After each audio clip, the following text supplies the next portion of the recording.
겉보기엔 든든해 보이는 노후. 그런데 단 한 번의 선택, 한 통의 전화, 한 장의 서류가 모든 걸 바꿔놓는 순간들이 있습니다. 이번 영상은 정답을 단정하지 않습니다. 대신 끝까지 보셔야 보이는 5개의 문을 준비했습니다. 문을 열 때마다 나도 저럴 수 있겠네 하는 장면들이 나옵니다. 당신은 몇 번째 문에서 멈추게 될까요? 김 씨 부부는 평생 성실하게 살아왔습니다. 남편은 공장에서 30년 넘게 일했고 아내는 작은 식당을 운영하며 가정을 꾸렸습니다. 자식들도 잘 키워냈습니다. 큰아들은 대학을 졸업하고 직장을 잡았고 딸은 결혼해서 손주까지 선물해줬습니다. 두 사람은 그렇게 믿었습니다. 평생 큰 병 한 번 없이 건강하게 지내왔으니 앞으로는 연금으로 조용히 살 수 있겠다고 말입니다.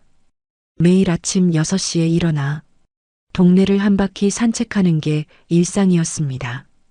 건강검진에서도 늘 양호 판정을 받았습니다. 혈압약 하나 정도만 먹을 뿐이었습니다.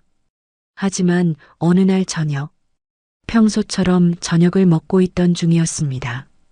남편이 갑자기 가슴을 움켜쥐며 쓰러졌습니다. 아내는 처음엔 체한 줄 알았습니다. 등을 두드려주고 물을 떠다 줬습니다. 하지만 남편의 얼굴이 점점 파랗게 질려갔습니다. 식은땀이 주르륵 흘러내렸고 숨소리도 거칠어졌습니다. 이상하다 싶어 119에 전화를 걸었습니다. 구급차 사이렌 소리가 울리고 병원 응급실로 급히 실려갔습니다. 의사는 바로 진단을 내렸습니다. 급성 심근경색이었습니다. 곧바로 응급수술이 시작됐습니다. 아내는 수술실 앞 의자에 앉아 3시간을 기다렸습니다. 자식들에게 연락했지만 멀리 있어서 당장 올 수 없었습니다. 다행히 수술은 성공했습니다. 의사가 나와서 말했습니다. 위험한 고비는 넘겼다고 말입니다. 하지만 진짜 문제는 그 다음이었습니다. 보험이 일부를 커버해줬지만 비급여 항목이 끝도 없이 청구됐습니다. 스텐트 재료비가 제일 컸습니다. 집중 치료실 비용도 만만치 않았습니다. 병원 상담실에서 비용 설명을 들었을 때 아내는 깜짝 놀랐습니다. 생각했던 것보다 훨씬 많은 돈이 나가는 거였습니다. 평생 모은 돈에서 상당한 금액이 빠져나갔습니다. 퇴원할 때까지만 해도 큰 고비는 넘었다고 안심했습니다. 하지만 집에 돌아온 후에도 지출은 계속됐습니다. 퇴원 후 이어진 재활치료비까지 정기검진비, 재활치료비, 약값, 매달 나가는 병원비가 만만치 않았습니다. 3개월마다 받는 정밀검사 비용도 부담이었습니다. 예전에는 월 생활비가 100만 원이면 충분했습니다. 하지만 이제는 병원비만으로도 그 절반 이상이 나가게 됐습니다. 연금으로는 감당하기 어려운 수준이었습니다. 아내는 통장을 보며 속삭였습니다. 여보, 우리 이제 어떻게 버티나요? 목소리에는 걱정이 가득했습니다. 평생 큰 병 없이 살아온 부부에게는 정말 예상하지 못한 큰 지출이었습니다. 연금으로 평온하게 살 계획이었는데 갑자기 생활비가 2배로 늘어난 셈이었습니다. 주변 사람들도 비슷한 이야기를 했습니다. 우리도 그런 일 겪었어요. 정말 하루아침에 인생이 바뀌더라고요. 이런 일이 결코 특별한 경우가 아니었습니다. 사실 이런 일은 특별한 이야기가 아닙니다. 주변을 둘러보면 비슷한 경험을 한 분들이 많습니다. 한국보건사회연구원 조사에 따르면 65세 이상 가구는 전체 소비의 20% 이상을 의료비로 지출하고 있습니다. 쉽게 말해서 이런 겁니다. 은퇴 생활비 100만 원을 쓴다면 그중 20만 원이 병원비로 나간다는 뜻입니다. 이것도 평상시 이야기입니다. 그런데 응급 상황이라도 생기면 순식간에 수백만 원, 수천만 원이 날아가는 겁니다. 건강할 때는 전혀 예상하지 못하는 일입니다. 보험이 있어도 모든 걸 다 커버해주지 않습니다. 김 씨 부부는 고민 끝에 결정했습니다. 결국 집을 담보로 대출을 받았습니다. 다른 방법이 없었습니다. 평생 모은 돈만으로는 부족했습니다. 남편은 다행히 살아났지만 매달 빠져나가는 이자와 생활비가 또 다른 짐이 되었습니다. 은퇴 후 즐기려 했던 평온한 일상은 사라지고 병원비를 갚기 위한 전쟁이 시작됐습니다. 몇 달이 지난 후 아내가 말했습니다. 건강할 때는 정말 몰랐어요. 아프면 이렇게 돈이 많이 들 줄은 꿈에도 몰랐어요. 후회가 섞인 목소리였습니다. 병원에서 만난 다른 가족들도 마찬가지였습니다. 우리만 이런 게 아니구나. 모두들 비슷한 어려움을 겪고 있었습니다. 예상치 못한 의료비 때문에 고생하는 사람들이 많았습니다. 여기서 우리가 꼭 기억해야 할 점이 있습니다. 보험, 장기요양제도. 이건 선택이 아니라 필수입니다. 미리 준비하지 않으면 큰 어려움을 겪을 수 있습니다. 노후의 가장 큰 적은 예상치 못한 의료비입니다. 지금은 보험료가 아깝다고 느껴질 수 있습니다. 매달 나가는 돈이 부담스럽기도 합니다. 하지만 나중에는 삶을 지켜주는 유일한 방패가 될 수 있습니다. 김 씨 부부처럼 되지 않으려면 말입니다. 건강할 때 미리 준비해야 합니다. 아픈 다음에는 이미 늦습니다. 돈이 아니라 준비가 진짜 자산입니다. 의료비로 고생하는 건 김 씨 부부만이 아닙니다. 또 다른 위험이 은퇴자들을 기다리고 있었죠. 바로 끝없는 자녀 지원의 덫이었습니다. 김경수 씨는 평생 공무원으로 일했습니다. 아내는 전업주부로 가정을 지켰습니다. 두 사람은 늘 말했습니다. 자식만 잘 키우면 된다고 믿었습니다. 퇴직을 앞둔 60대 부부. 이제 좀 쉬자는 말을 꺼내기도 전에 자녀 문제로 고민이 시작됐습니다. 경수 씨 부부에게는 두 자녀가 있었습니다. 큰아들과 작은딸. 둘 다 성인이 되어 각자의 길을 걸어가고 있었습니다. 하지만 독립은 쉽지 않았습니다. 퇴직금 1억 2천만 원을 받았을 때 경수 씨는 안도의 한숨을 쉬었습니다. 이제 노후 준비를 본격적으로 할 수 있겠다고 생각했습니다. 하지만 그때 큰아들이 찾아왔습니다. 결혼을 앞두고 있다는 소식과 함께 전세 보증금이 필요하다고 했습니다. 요즘 집값이 너무 올라서 어쩔 수 없다고 말했습니다. 경수 씨는 잠시 망설였습니다. 퇴직금의 절반 가까운 돈이었습니다. 하지만 아들의 간절한 표정을 보니 거절하기 어려웠습니다. 결국 5천만 원을 내줬습니다. 아들은 고마워하며 꼭 갚겠다고 약속했습니다. 하지만 경수 씨는 속으로 알고 있었습니다. 돌려받기는 어려울 거라는 사실을 말입니다. 몇 달 후에는 딸이 결혼을 하겠다며 찾아왔습니다. 예식장 예약금부터 시작해서 신혼집 마련, 혼수까지 준비해야 했습니다. 다 합쳐서 상당한 금액이 필요했습니다. 경수 씨는 속으로 걱정이 들었습니다. 퇴직금이 벌써 절반 이상 줄어들고 있었습니다. 하지만 아내의 한마디에 고개를 끄덕였습니다. 여보, 부모 된 돌이잖아요. 결국 딸의 결혼 비용으로 또다시 수천만 원이 빠져나갔습니다. 통장 잔액은 빠르게 줄어들고 있었습니다. 노후 자금은 생각보다 빨리 사라지고 있었습니다. 하지만 문제는 그 다음이었습니다. 큰아들이 다니던 회사에 어려움이 생겼습니다. 구조조정으로 인해 퇴사를 하게 됐습니다. 새로운 일자리를 찾기가 쉽지 않았습니다. 몇 달 동안 취업 준비를 했지만 마땅한 곳을 찾지 못했습니다. 그러던 중 아들이 말했습니다. 작은 가게라도 한번 해보고 싶다고 했습니다. 경수 씨는 고민이 깊었습니다. 이미 퇴직금의 대부분을 써버린 상황이었습니다. 하지만 아들의 미래를 생각하니 또다시 마음이 흔들렸습니다. 결국 남은 돈 중에서 사업 자금을 지원해 줬습니다. 가게 임대료부터 인테리어 비용, 초기 운영 자금까지 모든 걸 부담했습니다. 아내는 애써 웃으며 말했습니다. 자식들이 잘 되면 우리도 좋은 거 아니냐고. 하지만 속으로는 불안했습니다. 정작 자신들의 노후는 준비되지 않고 있었습니다. 실제로 한국보건사회연구원 조사에 따르면 중장년층 부모의 30% 이상이 퇴직금이나 노후 자금을 자녀 지원에 사용한다고 합니다. 문제는 이렇게 쓰고 나면 정작 본인의 노후는 준비되지 않는다는 사실입니다. 부모의 희생이 결국 또 다른 부담을 만들어내는 겁니다. 몇 년이 지난 후 경수 씨 부부의 상황은 어떻게 됐을까요? 퇴직금은 거의 바닥이 났고 남은 건 국민연금뿐이었습니다. 매달 들어오는 연금은 120만 원.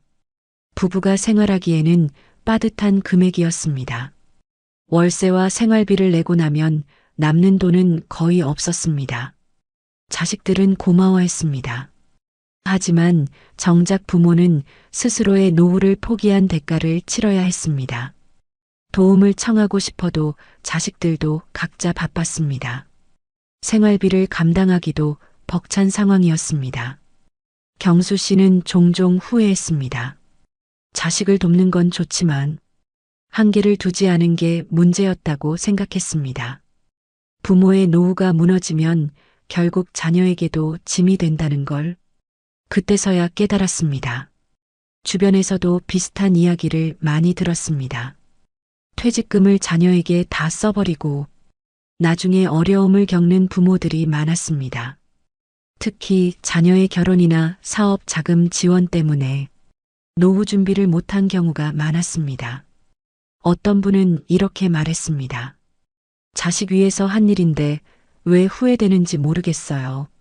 마음과 현실 사이의 괴리감을 느끼고 있었습니다. 또 다른 분은 이런 이야기를 했습니다. 도와주고 싶은 마음은 굴뚝 같은데 정작 우리 노후는 어떻게 해야 할지 모르겠어요. 많은 부모들이 같은 고민을 하고 있었습니다. 사실 자녀를 돕는 게 잘못된 건 아닙니다. 부모로서 당연한 마음입니다. 하지만 문제는 한계선을 두지 않은 지원입니다. 부모의 노후가 무너지면 결국 자녀에게도 부담이 됩니다. 현명한 부모들은 다르게 접근합니다. 자녀 지원에 일정한 한계를 두고 자신들의 노후도 함께 준비합니다. 우리가 건강하고 안정적이어야 자식들도 편하다는 생각을 갖고 있습니다. 어떤 부모는 이렇게 말했습니다. 처음에는 야박하다고 생각했는데 지금 보니 그게 맞는 것 같아요. 자녀도 부모의 노후 준비가 필요하다는 걸 이해하게 됐다고 했습니다.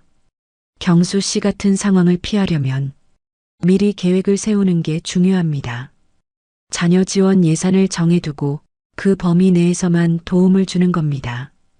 또한 자녀들과도 솔직하게 대화해야 합니다. 부모의 노후 준비가 왜 중요한지 함께 이해하고 협력하는 게 필요합니다. 희생이 사랑이 아닙니다. 지혜로운 선택이 진짜 사랑입니다. 부모와 자녀 모두가 행복한 노후를 만들어가는 것. 그것이 진정한 가족의 모습이 아닐까요? 정민호 씨 62세. 평생을 회사에 다니며 성실히 살았습니다. 퇴직금 1억 8천만 원을 손에 쥐었을 때 가슴이 뿌듯했습니다. 30년 넘게 직장 생활을 하며 한 푼 두 푼 모은 소중한 돈이었습니다. 이제 은퇴 후 여유로운 생활을 할 수 있겠다고 생각했습니다. 하지만 주변에서 가장 많이 들은 말은 이것이었습니다. 형, 갭 투자해. 집값은 무조건 오른다니까. 친구들, 동료들, 심지어 가족들까지 모두 부동산 투자를 권했습니다. 부동산은 절대 안 망한다. 많은 사람들이 그렇게 믿었습니다. 특히 서울 근교 아파트는 계속 오를 거라는 확신이 있었습니다. 민호 씨는 아내와 상의했습니다. 아내는 잠시 망설였습니다. 평생 모은 돈을 투자한다는 게 부담스럽기도 했습니다. 하지만 주변의 성공 사례들을 들으니 마음이 흔들렸습니다. 다들 하는데 우리만 안 하면 손해 아닌가요? 결국 아내도 동의했습니다. 민호 씨 부부는 결정을 내렸습니다. 서울 외곽 신도시 아파트 2채를 전세 끼고 사기로 했습니다. 갭 투자라는 새로운 도전이 시작됐습니다. 첫 번째 아파트는 4억 원짜리였습니다. 전세금 3억 원을 끼고 1억 원만 투자하면 되는 조건이었습니다. 레버리지 효과로 큰 수익을 낼 수 있다고 했습니다. 두 번째 아파트도 비슷한 조건이었습니다. 퇴직금 1억 8천만 원 중 대부분을 두 아파트 투자에 사용했습니다. 남은 돈은 생활비로 쓸 계획이었습니다. 처음에는 기분이 좋았습니다.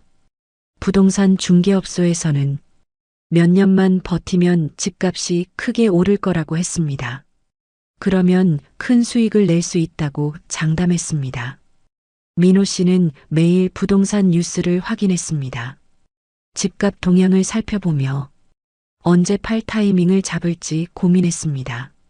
성공한 투자자가 된 기분이었습니다. 하지만 몇 달 후부터 분위기가 달라지기 시작했습니다. 정부의 부동산 규제가 강화됐고 금리도 점점 오르기 시작했습니다. 더 큰 문제는 전세 시장의 변화였습니다. 전세 수요가 줄어들면서 새로운 세입자를 구하기 어려워졌습니다. 기존 세입자들도 이사를 가겠다고 했습니다. 첫 번째 아파트 세입자가 먼저 나갔습니다. 전세금 3억 원을 돌려줘야 했지만 새로운 세입자는 쉽게 구해지지 않았습니다. 몇 달 동안 공실이 이어졌습니다. 민호 씨는 급하게 전세금을 마련해야 했습니다. 은행에서 대출을 받아 전세금을 돌려줬습니다. 이자 부담이 시작됐습니다. 두 번째 아파트 상황도 비슷했습니다. 세입자가 계약 만료와 함께 전세금 반환을 요구했습니다. 하지만 새로운 세입자는 나타나지 않았습니다. 설상가상으로 집값까지 떨어지기 시작했습니다. 매수할 때보다 시세가 낮아져서 팔려고 해도 손해가 큰 상황이었습니다. 진퇴양난에 빠진 셈이었습니다. 민호 씨는 밤잠을 이루지 못했습니다. 매달 나가는 대출 이자만 해도 상당한 금액이었습니다. 생활비까지 부족해지기 시작했습니다. 아내는 절망적인 표정으로 말했습니다. 여보, 우리 이제 어떻게 해요? 목소리에는 불안과 후회가 섞여 있었습니다.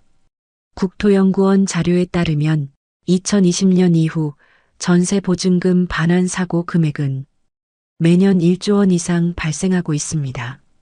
특히 60대 이상 은퇴자들의 갭 투자 피해는 전체 피해자의 20% 이상을 차지한다고 합니다. 민호 씨 같은 경우가 결코 드물지 않다는 뜻입니다. 결국 민호 씨는 큰 손실을 감수하고 두 아파트를 모두 팔아야 했습니다. 매수 가격보다 훨씬 낮은 가격에 급매로 처분할 수밖에 없었습니다. 전세금 반환과 대출 상환을 하고 나니 퇴직금은 거의 바닥이 났습니다. 남은 돈으로는 전세도 구하기 어려운 상황이었습니다. 민호 씨 부부는 결국 월세방으로 이사했습니다. 평생 모은 돈이 하루아침에 사라졌습니다. 은퇴 후 여유로운 생활은 꿈이 되어버렸습니다. 몇 년이 지난 후 민호 씨는 이렇게 말했습니다. 남들 다 한다는 말, 그게 가장 무서운 함정이었습니다. 후회에도 이미 늦었지만 깨달음은 있었습니다. 주변에서도 비슷한 피해 사례를 많이 들었습니다. 갭 투자로 큰 손실을 본 은퇴자들이 생각보다 많았습니다. 특히 전세 시장 급변으로 어려움을 겪는 경우가 많았습니다. 어떤 분은 이렇게 말했습니다. 젊을 때 했으면 다시 벌 수라도 있는데 이 나이에 이런 일을 당하니 정말 막막해요. 은퇴 후 투자 실패의 무게감을 토로했습니다. 또 다른 분은 이런 이야기를 했습니다. 주변에서 성공했다는 이야기만 들어서 안전하다고 생각했어요. 정보의 편향성에 대한 아쉬움을 표현했습니다. 부동산 투자 자체가 나쁜 건 아닙니다. 하지만 은퇴 후 투자는 신중해야 합니다. 특히 레버리지를 이용한 투자는 위험성이 매우 높습니다. 젊을 때는 실패해도 다시 벌 기회가 있습니다. 하지만 은퇴 후에는 회복할 시간이 부족합니다. 한 번의 실패가 노후 전체를 흔들 수 있습니다. 현명한 은퇴자들은 다르게 접근합니다. 안전 자산 위주로 포트폴리오를 구성하고 투기성 투자는 피합니다. 잃지 않는 것을 최우선 목표로 삼습니다. 어떤 전문가는 이렇게 말했습니다. 은퇴 자금은 수익률보다 안전성이 중요해요. 노후 자금의 기본 원칙을 강조했습니다. 민호 씨 같은 상황을 피하려면 투자 결정을 신중하게 해야 합니다. 특히 다들 한다는 말에 휘둘리지 말고 자신의 상황을 객관적으로 판단해야 합니다. 또한 전문가의 조언을 구하는 것도 중요합니다. 투자 상품의 위험성을 충분히 이해하고 감당할 수 있는 범위 내에서만 투자해야 합니다. 노후 자금은 절대로 투기성 투자에 들어가선 안 됩니다. 평생 모은 돈은 잃지 않는 것이 가장 큰 수익입니다. 부동산도 주식도 코인도 노후에는 안전이 답입니다. 투자 실패로 노후 자금을 잃는 것도 무섭지만 더 예상치 못한 일이 일어날 수 있습니다. 40년을 함께한 부부에게 찾아온 또 다른 시련. 황혼 이혼이 가져온 경제적 충격이었습니다. 박순자 씨 68세. 남편과 40년을 함께 살아왔습니다. 젊은 시절부터 지금까지 긴 세월을 같이 보냈습니다. 하지만 나이가 들수록 부부 사이의 갈등이 깊어졌습니다. 성격 차이, 생활 습관의 차이. 젊을 때는 참을 수 있었던 것들이 이제는 견디기 어려워졌습니다. 이 나이에 무슨 이혼이냐? 예전에는 남 얘기 같았지만 지금은 흔한 현실이 되었습니다. 그리고 그 결과는 생각보다 훨씬 무거웠습니다. 남편은 은퇴 후 집에만 있으면서 하루 종일 TV만 보거나 술을 마셨습니다. 순자 씨는 혼자서 집안일을 다 해야 했습니다. 대화도 점점 줄어들었습니다. 작은 일로 다투는 일이 잦아졌습니다. 음식 투정, 청소 문제, 용돈 문제, 모든 게 갈등의 원인이 됐습니다. 40년을 함께 산 부부라고 믿기 어려웠습니다. 자식들도 양쪽 편을 들기 어려워했습니다. 그냥 참고 사세요라고 말하지만 당사자들의 마음은 이미 멀어져 있었습니다. 순자 씨는 고민 끝에 결정했습니다. 남은 인생이라도 편하게 살고 싶다고 생각했습니다. 40년을 함께 했는데 결국 남은 건 빈 지갑뿐이구나. 결국 황혼 이혼을 택했습니다. 주변에서는 만류했지만 순자 씨의 마음은 이미 굳어져 있었습니다. 더 이상 함께 살 수 없다고 판단했습니다. 이혼 과정에서 재산 분할이 시작됐습니다. 순자 씨는 위자료 대신 살던 아파트를 반으로 나눠 가지기로 했습니다. 아파트 시세가 4억 원이었으니 각자 2억 원씩 갖는 조건이었습니다. 남편은 집을 팔아 절반의 금액을 가져갔고 순자 씨는 그 돈으로 작은 전세를 얻었습니다. 겉보기엔 공평해 보였습니다. 하지만 진짜 문제는 그 다음이었습니다. 생활비 문제가 현실로 다가왔습니다. 이혼 전에는 두 사람의 국민연금 합산이 매달 200만 원이 넘었습니다. 생활비로 충분한 금액이었습니다. 부부가 함께 쓰면 절약도 가능했습니다. 하지만 이혼 후 순자 씨에게 들어오는 건 혼자 받을 수 있는 95만 원 뿐이었습니다. 남편의 연금은 더 이상 가게에 도움이 되지 않았습니다. 매달 고정 지출을 계산해 보니 문제가 심각했습니다. 전세 관리비 30만 원, 생활비 60만 원, 의료비, 통신비 등을 합치면 120만 원이 필요했습니다. 연금 95만 원으로는 감당이 안 됐습니다. 매달 25만 원씩 부족한 상황이었습니다. 결국 전세를 줄여서 좀 더 작은 집으로 이사했습니다. 차액으로 생긴 돈을 생활비로 써야 하는 처지가 됐습니다. 딸에게 도움을 청했지만 상황은 쉽지 않았습니다. 엄마, 우리도 애들 키우느라 빠듯해요. 돌아온 건 미안한 대답뿐이었습니다. 아들도 마찬가지였습니다. 자신의 생활도 벅찬 상황에서 매달 엄마를 도와드리기는 어려웠습니다. 가끔 용돈을 드리는 정도가 전부였습니다. 후회와 허탈감이 밀려왔습니다. 통계청에 따르면 2023년 기준 황혼 이혼 비율은 전체 이혼의 35%에 달합니다. 10건 중 3건 이상이 황혼 이혼이라는 뜻입니다. 특히 65세 이상 여성의 상대적 빈곤율은 47%, 남성의 36%보다 훨씬 높습니다. 즉, 여성 노인은 남성보다 훨씬 더 빈곤 위험에 노출돼 있다는 뜻입니다. 순자 씨 같은 경우가 결코 특별하지 않다는 겁니다. 황혼 이혼 후 경제적 어려움을 겪는 여성들이 생각보다 훨씬 많습니다. 몇 달이 지나자 순자 씨는 계산을 해봤습니다. 매달 25만 원씩 부족한 상황이 계속된다면, 그리고 갑자기 급하게 큰 돈이 나간다면 전세 차액으로 생긴 돈도 몇 년 후에는 바닥날 게 뻔했습니다. 미리 대비책을 마련해야겠다고 생각했습니다. 건강도 문제가 됐습니다. 혼자 살면서 스트레스가 늘어나니 병원에 갈 일이 많아졌습니다. 의료비 지출도 만만치 않았습니다. 순자 씨는 결국 파트타임 일자리를 찾기 시작했습니다. 이렇게 가다가는 몇 년 못 버틸 게 뻔했기 때문입니다. 68세 여성이 구할 수 있는 일은 많지 않았지만 미리 준비하는 게 낫다고 판단했습니다. 주변에서도 비슷한 이야기를 많이 들었습니다.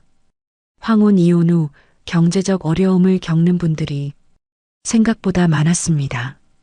특히 여성의 경우 더 심각했습니다. 어떤 분은 이렇게 말했습니다. 이혼할 때는 자유만 생각했는데 경제적 현실은 생각 못했어요. 감정적 결정의 대가를 톡톡히 치르고 있었습니다. 또 다른 분은 이런 이야기를 했습니다. 젊을 때 이혼했으면 다시 일이라도 할 텐데 이 나이에는 그것도 어려워요. 나이의 제약을 절실히 느끼고 있었습니다. 물론 갈등을 참고 사는 게 능사는 아닙니다. 때로는 이혼이 더 나은 선택일 수도 있습니다. 하지만 경제적 준비 없는 이혼은 위험합니다. 현명한 선택을 위해서는 이혼 전에 경제적 계획을 세워야 합니다. 재산 분할 후 생활비가 충분한지, 혼자서도 생활이 가능한지 점검해야 합니다. 또한 자녀들과도 솔직하게 대화해야 합니다. 이혼 후 경제적 지원이 필요할 수 있다는 점을 미리 상의하는 게 중요합니다. 무엇보다 전문가의 조언을 구하는 게 좋습니다. 변호사, 재정 상담사 등의 도움을 받아 이혼 후 생활을 구체적으로 설계해야 합니다. 순자 씨는 지금도 후회하고 있습니다. 이혼 자체는 후회 안 하지만 경제적 준비를 못한 게 아쉬워요. 현실적 준비의 중요성을 뼈저리게 느끼고 있습니다. 갈등보다 더 무서운 건 이혼 이후의 경제 문제입니다. 관계를 정리하더라도 반드시 생활 설계는 필요합니다. 사랑의 끝은 자유일 수 있지만 준비 없는 이혼의 끝은 빈곤일 수 있습니다. 최영수 씨 70세, 연금 110만 원으로 살며 아내와 조용한 일상을 보내고 있었습니다. 큰 욕심도 없고 남들에게 피해주는 일도 없이 평범하게 살아가는 분이었습니다. 나만은 안 당하겠지. 많은 분들이 이렇게 말합니다. 하지만 실제로 피해자의 절반 이상은 평범한 노후를 보내던 어르신들이었습니다. 그날도 평소처럼 전화를 받았을 뿐입니다. 오후 2시쯤 집 전화가 울렸습니다. 영수 씨는 별 생각 없이 전화를 받았습니다. 아빠, 제가 사고를 냈어요. 정말 급해요. 지금 당장 도와주셔야 해요. 영수 씨는 당황했습니다. 아들이 사고를 냈다니. 평소 조심스럽게 운전하던 아들이었는데 믿기지 않았습니다. 하지만 아들의 절박한 목소리에 냉정하게 확인할 여유가 없었습니다. 얼마나 필요하냐? 고 묻자 1,000만 원만 바로 보내주세요라고 했습니다. 영수 씨는 그 자리에서 은행에 갔습니다. 평생 모은 돈 중 1,000만 원을 송금했습니다. 아들을 위해서라면 어쩔 수 없다고 생각했습니다. 송금을 마치고 나서야 뭔가 이상하다는 생각이 들었습니다. 직접 아들에게 전화를 걸어봤습니다. 아빠, 무슨 일이세요? 아들의 멀쩡한 목소리가 들렸습니다. 사고는 없었고 보석금도 필요 없었습니다. 그제서야 영수 씨는 깨달았습니다. 보이스피싱을 당했다는 사실을 말입니다. 하지만 이미 늦었습니다. 1,000만 원은 되돌릴 수 없었습니다. 왜 잘 속을까요? 긴급성 때문입니다. 지금 바로 안 하면 큰일 난다는 말에 판단이 마비됩니다. 권위 남용도 큰 이유입니다. 검찰, 경찰을 사칭해서 법적 문제라고 하면 겁부터 먹게 됩니다. 기술적 속임수도 교묘합니다. 발신 번호를 실제 은행이나 관공서 번호처럼 조작하는 경우가 많습니다. 무엇보다 심리를 정확히 공략합니다. 자식, 손주 걱정하는 마음이나 생활 불안 심리를 찌르는 겁니다. 그래서 나는 안 당해라고 생각하는 사람도 순간 당황하면 쉽게 속을 수 있습니다. 며칠 뒤 또 다른 전화가 왔습니다. 이번에는 다른 수법이었습니다. 정부 긴급 지원 대출이 가능하다는 말에 영수 씨는 혹시 지난 손실을 만회할 수 있을까 싶었습니다. 상담원이 친절하게 설명했습니다. 본인 확인을 위해 개인정보가 필요합니다. 영수 씨는 의심 없이 정보를 넘겨줬습니다. 결국 범인들은 영수 씨 명의로 대출을 실행했고 신용카드까지 발급해 사용했습니다. 통장에서 돈이 빠져나가는 걸 보고서야 또 당했다는 걸 깨달았습니다. 아내는 눈물을 흘리며 말했습니다. 여보, 평생 모은 돈이 하루아침에 다 날아갔네요. 70년을 살면서 가장 큰 충격이었습니다. 경찰청에 따르면 2023년 보이스피싱 피해 금액은 8천억 원대를 넘어섰습니다. 특히 피해자의 절반 이상이 60세 이상 고령층으로 나타났습니다. 노후 세대가 가장 큰 표적이 되고 있다는 뜻입니다. 영수 씨 같은 피해가 매일 일어나고 있습니다. 대표적인 유형들을 살펴보면 이렇습니다. 자녀 사고 위장형이 가장 많습니다. 아들이 사고 났다. 합의금 급하다는 식입니다. 정부 지원 사칭형도 늘고 있습니다. 긴급대출, 지원금 받으려면 본인 인증 필요라고 합니다. 검찰, 경찰 사칭형은 가장 교묘합니다. 계좌가 범죄에 연루됐다. 안전계좌로 옮겨라고 협박합니다. 최근에는 택배비 정산이나 건강보험 환급금을 사칭하기도 합니다. 영수 씨는 몇 달 후 이렇게 말했습니다. 순간의 당황함이 평생의 후회가 됐어요.